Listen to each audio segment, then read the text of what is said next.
Bien, Dios les bendiga en esta tarde. Es un placer para nosotros, para su servidor y nuestro ministerio, Bolaines Ministries, presentar esta conferencia escatológica sobre los grandes acontecimientos del fin del mundo. Indiscutiblemente que estamos siendo testigos, sobre todo en estos días, de extraordinarios acontecimientos proféticos que no podemos pasar por alto. Y si la iglesia calla, o como se ha visto en la mayoría de los casos, que la iglesia, representada a través de los líderes, está callando este tema sobre la venida del Señor, no así la opinión mundial. La opinión mundial está denunciando o anunciando que los tiempos del fin se han acercado, lo cual también es profético. Un día de esto, el sábado pasado, estaba en la ciudad de Managua, Nicaragua, y decía en la conferencia que si los grandes hombres de cuello blanco de nuestra iglesia evangélica callan, como está sucediendo, entonces Dios ya había profetizado que levantaría a las personas entendidas, que el original está hablando de personas sabias e intelectuales. Y hemos hecho notar cómo científicos del más alto nivel están denunciando públicamente que el apocalipsis ya se llegó. Lo que no están haciendo los grandes doctores de cuello blanco en nuestras televisoras cristianas, en nuestras radios cristianas, lo están haciendo la gente que no conoce a Cristo, y esto es para mayor vergüenza. Indiscutiblemente, si todo esto está sucediendo, si todo esto está pasando, como las pruebas son contundentes y son evidentes, y se necesita estar ciego, o como dice un dicho, Pastor Willy, no sé, tal vez en México, pero es un dicho, un proverbio muy latino que dice que no hay peor ciego que aquel que no quiere ver. Definitivamente es triste y es lamentable. Un día de estos, en una de las radios donde yo transmito mi programa El Mundo Actual, entrevistaron a un destacado cantante, o yo puedo decir el cantante más idolatrado por toda nuestra comunidad hispana. Lo entrevistaron acerca de qué pensaba él de todo lo que está pasando en el mundo en relación a la segunda venida de nuestro Señor y Salvador Jesucristo. La respuesta de él fue una enorme decepción. Sencillamente no obvió la pregunta y la pasó por alto y no quiso responder. Entonces dice uno, Dios mío, ¿cómo es posible que ellos que están en alta eminencia, si le podemos llamar, en el cristianismo, con un acceso a la multitud, se nieguen a hablar de que estamos viviendo momentos trascendentales en historia de la venida del Señor? Y si Cristo está a las puertas, que indiscutiblemente está, entonces nosotros creemos que el anticristo también ya está. Y si el anticristo ya está, también creemos que el falso profeta ya está. Solo que ambos personajes están bajo la máscara de una persona que nadie sospecha que ellos son la bestia del anticristo, que es lo más correcto en llamarle, y la bestia del falso profeta. Y de esto esta noche vamos a hablar, en esta grabación, exclusivamente el tema es el anticristo, o sea, la bestia anticristo. Sobre ello vamos a hablar, y es de nuevo un placer para mí tener la participación de dos destacadas personalidades, amigos míos y ministros de una vasta experiencia y de una madurez muy extraordinaria. Sin lugar a duda, una de ellas es mi amigo Miguel Rosell. Es pastor, es un exécrate, es un hombre de apologética completa, fuerte en España, y es un investigador, de esos fuertes investigadores. Pastorea la iglesia Centro Rey en Madrid, España. Tenemos 2 años ya de conocernos personalmente, aunque nos habíamos visto hace unos 6 años atrás. De él va a estar, como siempre, dando sus impresiones en estos momentos sobre este tema del anticristo. Y por supuesto mi gran amigo, el pastor Guillermo Pérez, una persona muy apreciada en nuestro ministerio, en nuestra familia, y un pastor de una alta madurez también y de una contundente decisión doctrinal y apologética también. Ellos, es un placer para mí que estemos juntos en esta conferencia. Pero ¿qué tal si comenzamos primero con el pasaje, Pastor Pérez y Pastor Willy, con el pasaje de Apocalipsis capítulo 13 y el versículo 1, y vamos a leer hasta el versículo 2, aunque vamos a tocar otros pasajes que tienen que ver con Apocalipsis 13. Comenzaremos con el capítulo donde abiertamente está demostrando el surgimiento de ese personaje conocido como la bestia anticristo. Queremos aclarar y queremos decir, mientras están buscando o lo pueden leer, lo vamos a tener de frente en este momento también ahí ya en la pantalla. Mientras estamos en esto, queremos aclarar que el anticristo y el falso profeta son dos criaturas, son dos personajes que son humanos. En este caso no se trata de seres espirituales, son seres humanos en el cual se van a encarnar estas dos potestades de demonio sobre ellos. Tienen que ser estas dos criaturas tan abominables, pero tan eminentemente abominables, como para que Dios los tenga escogido para estrenar el lago de fuego. O sea que no se tratan de dos personas comunes y corrientes, se tratan de dos personas de una malignidad sin precedencia. E igual que hace unos días grabamos el tema, la plataforma del falso profeta, y que en realidad no grabamos el falso profeta, sino la plataforma de cómo en este momento el espíritu del falso profeta está operando por una multiplicidad de falsos profetas con una malignidad sin precedencia, demuestra lo malvado que es ese personaje conocido como el falso profeta. De la misma manera, como estamos viendo en estos días un espíritu de malignidad de anticristo, como nunca antes en la historia, criminalidad que rompen todos los récords jamás vistos, una maldad impresionante como nunca antes lo habíamos visto, que demuestra que ese hombre llamado el anticristo tiene que ser una persona eminentemente malvado, como para que sea escogido también para estrenar el lago de fuego. Veamos lo que dice la Sagrada Escritura. Dice así: me paré sobre la arena del mar y vi subir del mar una bestia que tenía 7 cabezas y 10 cuernos, y en sus cuernos tenía 10 diademas, y sobre sus cabezas nombres de blasfemia. La bestia que había era semejante a un leopardo, sus pies eran como de oso y su boca como de león, y el dragón le dio su poder, su trono y su gran autoridad. Este es el pasaje que hemos leído en este momento, donde vamos a basar. Y en la siguiente imagen, ustedes están viendo aquí, el pastor Willy va a observar, en este momento estamos viendo la Trinidad diabólica. La Trinidad diabólica, donde vemos al dragón, que representa el antipadre, o conocido como la serpiente antigua. Luego vemos al falso profeta, un personaje que en Apocalipsis dice que surge de la tierra. Esto más o menos da a entender que surge de entre las religiones, específicamente la religión que coquetea con todos los reyes de la tierra. De ahí surge la bestia. Será un personaje que ya dimos una idea, ¿verdad, Miguel? En la plataforma, un personaje que va a liderar una serie de manifestaciones de milagros, un supuesto avivamiento, pero que no viene de parte del Espíritu Santo, sino liderado por este personaje.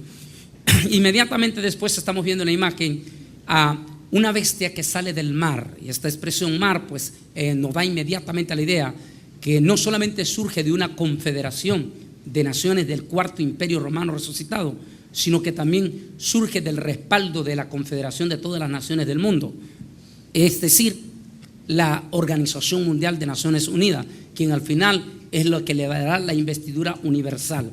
Ahí están los tres. Estos tres van a liderar todo el movimiento de los últimos días del fin del mundo. Previo, antes de la gran tribulación, ya van a estar operando, que ya están operando, y su manifestación, donde ya se quitan la máscara, en la gran tribulación. Entremos alguno, yo quiero dar pase a Miguel, que entremos un poco más, y después vamos a ir avanzando poco a poco en los temas que estaremos tocando. Pues así es, efectivamente, el mundo está enfrentando, aunque no lo sepa, una realidad que quizás muchos no esperan. Desde luego, muchos en todo lo que es el seno eclesial, sobre todo de corte neopentecostal actualmente, y de otros cortes también eclesiales de la Iglesia, de lo que llamamos genéricamente la Iglesia, no están esperando lo que va a ocurrir. Sin lugar a dudas, va a ocurrir en este mundo. Muchos están diciendo de que viene un gran avivamiento de poder de parte de Dios, pero la Biblia nos habla más bien todo lo contrario, que es un avivamiento de poder de parte del enemigo. Lo hemos leído y lo podemos leer en Apocalipsis capítulo 13, versículos del 11 al 15, donde se nos ve que ese falso Elías Ese falso profeta, a modo de falso Elías, va a hacer incluso descender fuego del cielo, como Elías hizo, y que actualmente nadie puede hacer. Él lo va a hacer y va a engañar a muchos, haciendo creer a muchos de que ese avivamiento, entre comillas, que va dirigido a todos los hombres, curiosamente, es decir, a toda la humanidad, es de Dios, cuando no lo es, sino que es para encumbrar justamente a la bestia anticristo, es decir, a la primera bestia. Entonces, fíjate que es curioso de que este falso profeta, la Biblia nos dice que es un falso profeta, pero es profeta, por lo tanto aparenta y aparece como profeta, va a encumbrar a un falso Mesías, es decir, al anticristo. Es curioso que la palabra anti en griego tiene dos significados. Por un lado es en vez de, y por el otro lado es contrario a. Entonces tenemos a este personaje que desde luego es un ser humano, lleno de demonios, por supuesto, pero es un en vez de Cristo, es decir, es un suplantador de la persona de Cristo, que se va a presentar como el Salvador de este mundo, como el Rey de este mundo. Entonces tenemos aquí, por un lado, al falso profeta, que es este falso Elías, que va a levantar, va a hacer grandes prodigios, que Dios va a permitir, segunda de Tesalonicenses capítulo 2 también nos habla de eso, va a permitir para encumbrar al antimesías o anticristo, a modo de, como si fuera un Cristo, como si fuera Cristo. Y esto es lo que está por delante. Muchos piensan que esto ya ocurrió, no, jamás ocurrió. Muchos otros piensan que aún faltan muchos años para que esto ocurra, no necesariamente. Entiendo, solamente para extenderme un poquito más solo, entiendo que en el momento en que la iglesia verdadera sea sacada de aquí, todas estas cosas van a empezar a mostrarse tal y como van a ser, conforme la palabra de Dios nos lo enseña. Pastor Pérez, indiscutiblemente estamos en este momento, todo este periodo, estamos viendo un periodo de malignidad sin precedencia donde México ha entrado a las noticias en este año 2007. México, por supuesto que eso demuestra la crisis que está pasando el mundo, él representa América Latina. México, un país entre comillas, eminentemente católico, es decir, ultraconservador, entró a la bandera con dos de los pecados más abominables de este siglo XXI: el matrimonio de los gays, el matrimonio homosexual y la despenalización del aborto, es decir, el crimen más cobarde, porque es el crimen que participa su propia madre asesinando a su propio hijo. Y México entra a la noticia.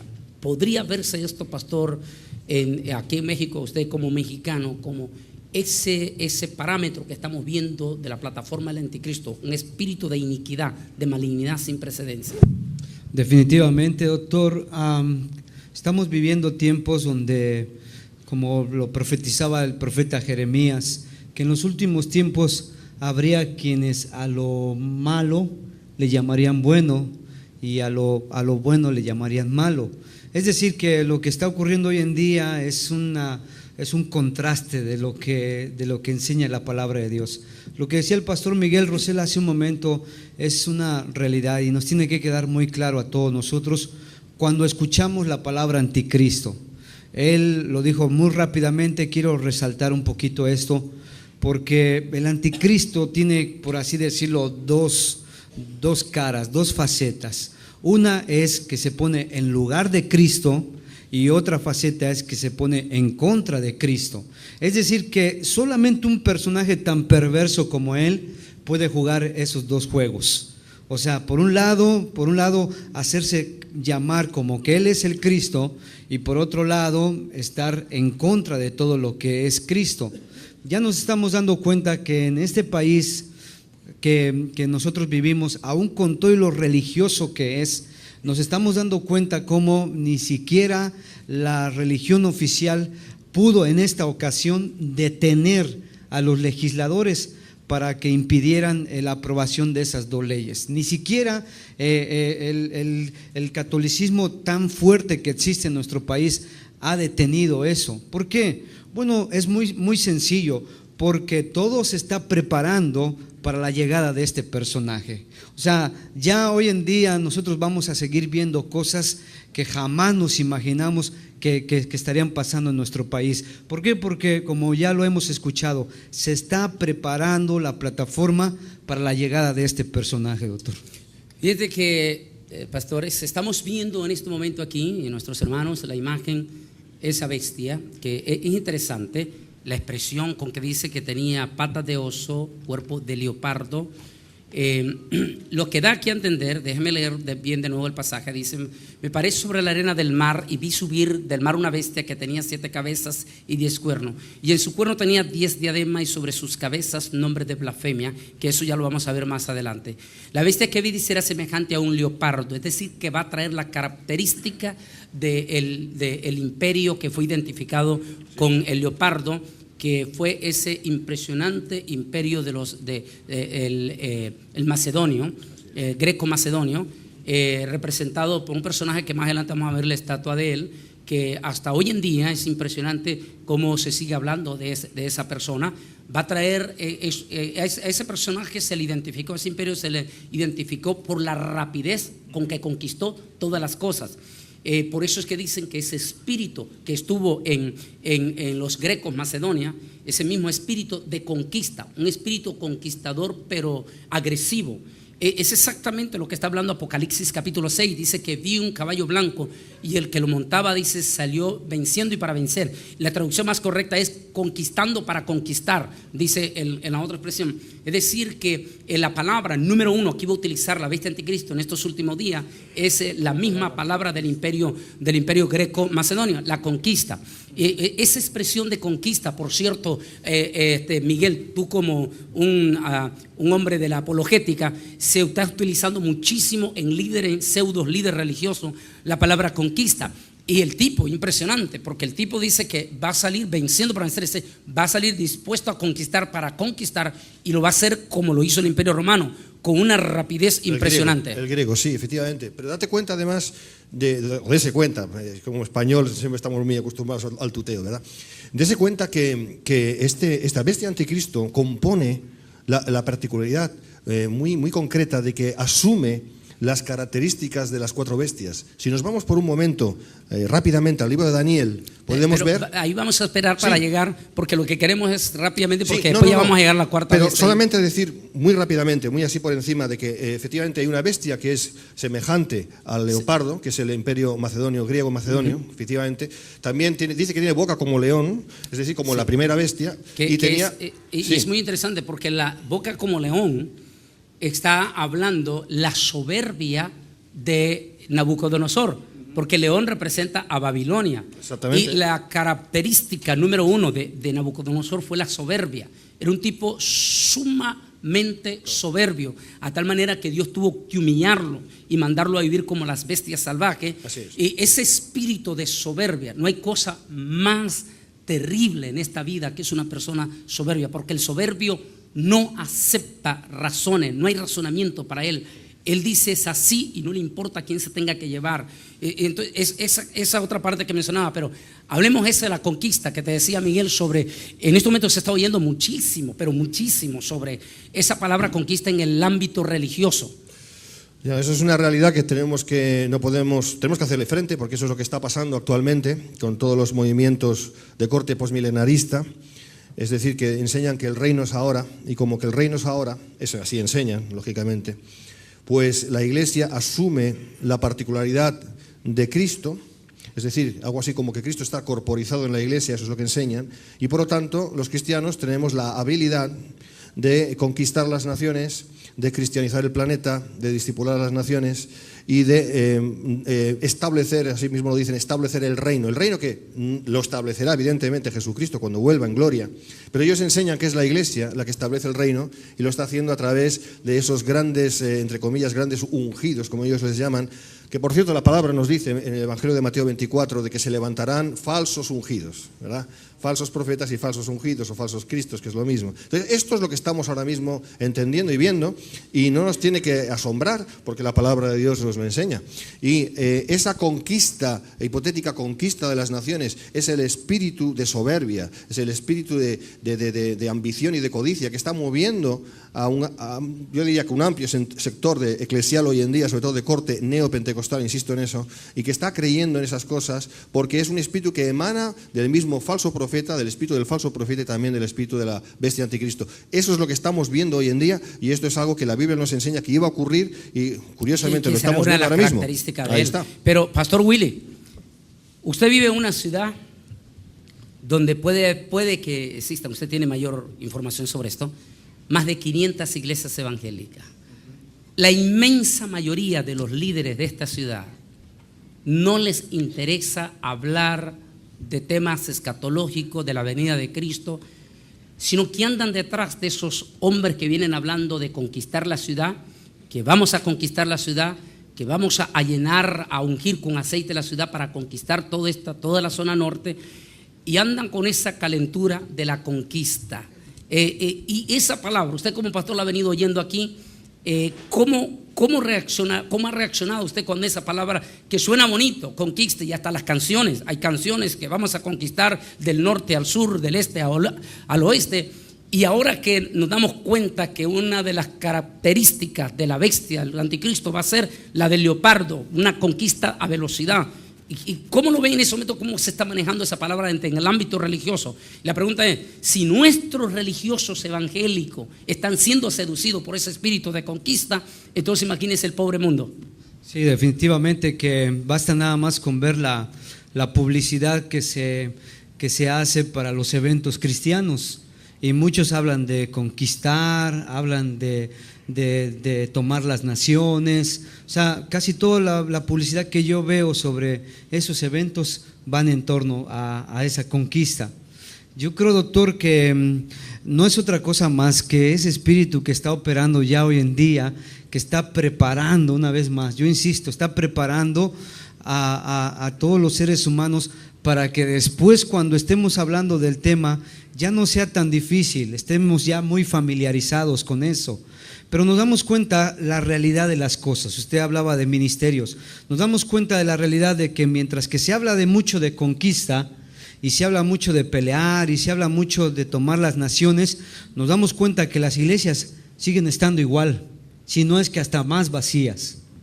Y esa es una triste realidad que tenemos que destacar, porque lo que nosotros ahora estamos viendo en la televisión cristiana, tenemos que ser bien cuidadosos, porque no debemos de olvidarnos que la televisión siempre, por ende, ha sido solamente un truco publicitario. Nosotros nos ha tocado estar, el doctor y a mí nos ha tocado estar en estudios de estas televisoras cristianas, y la verdad los estudios son tan simples, son tan sencillos, pero ya viéndolo en la televisión uno dice, qué bonito está. Pero la realidad es que ni siquiera tienen una buena infraestructura, ni siquiera tienen una buena programación. Entonces tenemos que tener mucho cuidado lo que nosotros estamos viendo por televisión, lo que estamos viendo en los títulos de los libros cristianos, lo que estamos viendo en eventos o congresos que están invitando a los creyentes precisamente a eso de conquista. ¿Por qué? Porque la realidad en las iglesias locales es otra. Hoy en día hay estadísticas que están hablando de que cada día las iglesias cristianas se están vaciando más.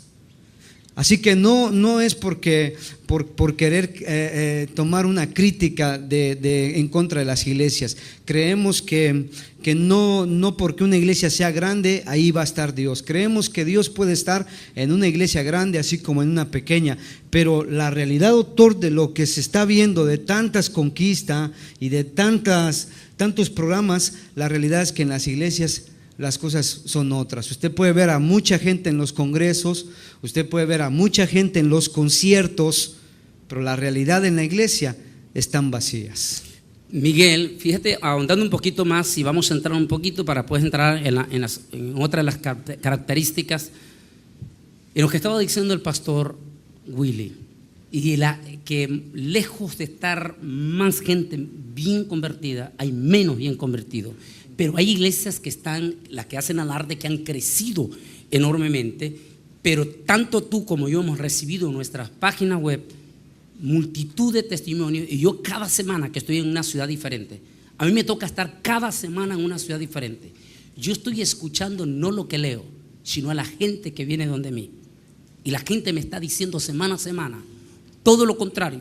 Dice, sí, esa iglesia ha crecido de 300 miembros a 3,000, pero ahí hay serios pecados de adulterio, serios, gravísimos pecados de homosexualismo, gravísimos pecados de una barbaridad de cosas.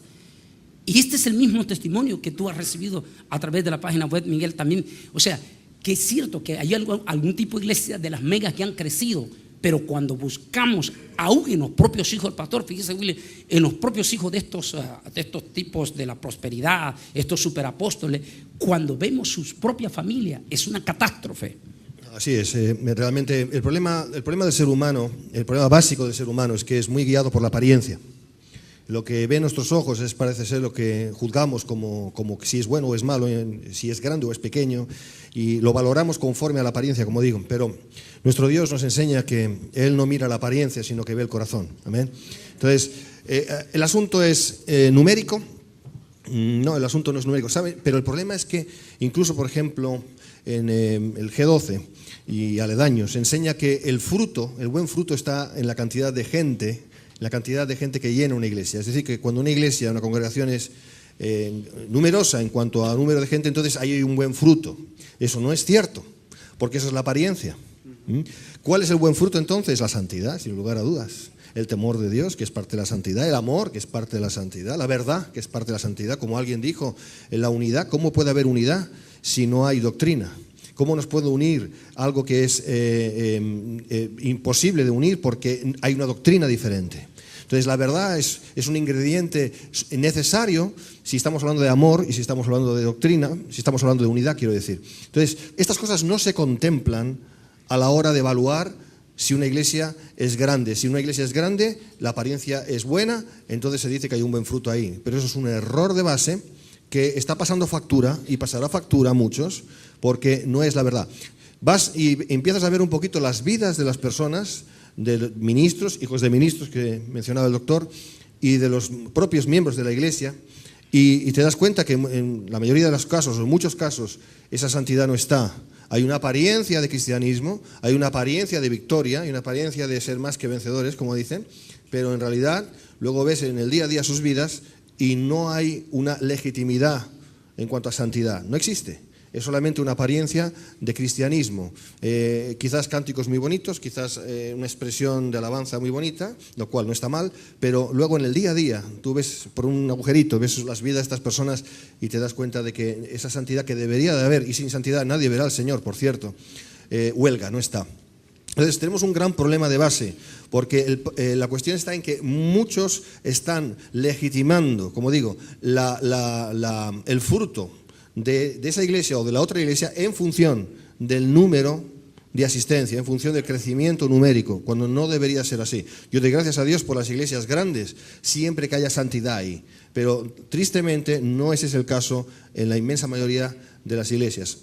Mucho número, mucha cantidad de gente, pero huelga, falta la suficiente santidad. Estamos en el versículo, en la primera página, como ustedes están viendo ahí, estamos analizando el segundo versículo que dice que la bestia que viera semejante a un leopardo, y estamos hablando que representa, que va a traer la característica de esta bestia de conquista, el espíritu, ese espíritu osado de conquista, el anticristo. Todo, dice un dicho que, en una parte filosófica de Napoleón, que dicen que Alejandro tenía un espíritu insaciable, así dicen los escritos en la historia, tenía un espíritu insaciable de conquista, es decir, que nunca se saciaba, tanto que cuando llega a la China, que es la última parte que llega en Asia, cuando le pregunta a sus 4 generales qué otro territorio había que conquistar, porque por supuesto no se había descubierto América, sino el tipo hubiera venido a América a conquistar. Cuando le dicen sus 4 generales que ya no hay más que conquistar, dicen que el tipo fue cuando le entró la borrachera, que se deprimió y entró una borrachera que después mata a uno de sus mejores amigos. O sea, tenía un espíritu totalmente insaciable, pero insaciable de conquista. Y claro, la conquista es poder, un espíritu insaciable de poder. Y estamos viendo que ese espíritu se está notando y está contagiando, eso estamos hablando, y los comentarios de los pastores, se está contagiando aún a líderes de la propia iglesia. Y seguidamente, fíjate Miguel ahí en el pasaje, Pastor Willy, seguidamente, estamos en el versículo 2, seguidamente dice, y tenía, y sus pies eran como de oso. El oso que representa al imperio de los persas. Dicen los expertos que el oso es una fiera salvaje, cruel y despiadada, que le fascina, cuando está embravecido el oso, le fascina agarrar a sus víctimas y desgarrarlas y sacudirse en la sangre de sus víctimas. Es decir, que él tendrá las características en esa manera que no le importará a quién tenga que pisotear o a quién tenga que llevarse por delante con tal de cumplir su objetivo esta bestia.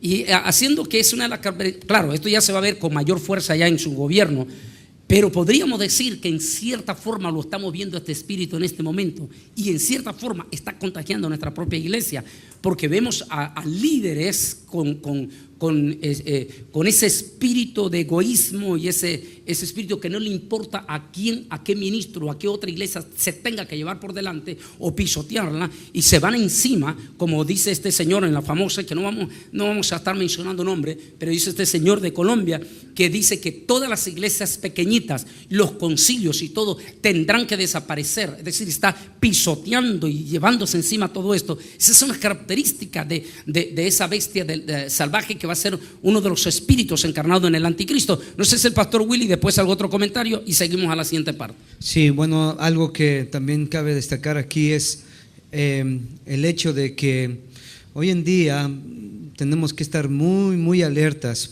porque lamentablemente la iglesia se está tomando una actitud muy, muy de mundo. Hace algunos años atrás la iglesia cristiana marcaba muy bien su pauta en cuanto a diferenciar entre lo que era de este mundo y lo que pertenecía a Dios. Pero hoy en día nos estamos dando cuenta cómo la iglesia está dejando entrar mucho del pensamiento, de la corriente de este mundo. Incluso dice la palabra de Dios en Romanos 12:2 que no nos conformemos o no nos amoldemos a este mundo, sino que transformemos nuestras vidas por medio de la renovación de nuestra mente.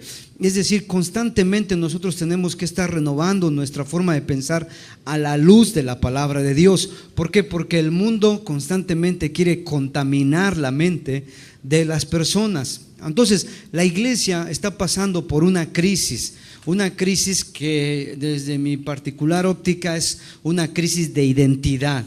De pronto la iglesia no sabe quién es. De pronto la iglesia no sabe si tiene que ser conquistadora o tiene que ser sumisa. De pronto la iglesia no sabe si tiene que pelear o tiene que aguantar. De pronto la iglesia no sabe mucho de lo que está pasando con ellos por su falta de identidad.